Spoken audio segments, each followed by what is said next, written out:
Plant maintenance, trimming the roots. As your plants grow, roots can become unruly.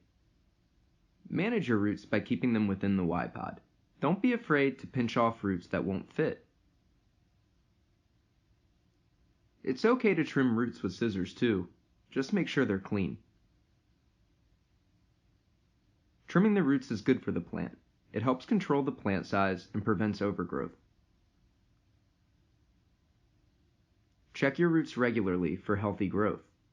Some varieties develop roots surprisingly quickly, like kale, tatsoi, and mint. Replace the plant if the roots start looking unhealthy. Healthy roots look white or sometimes caramel in color.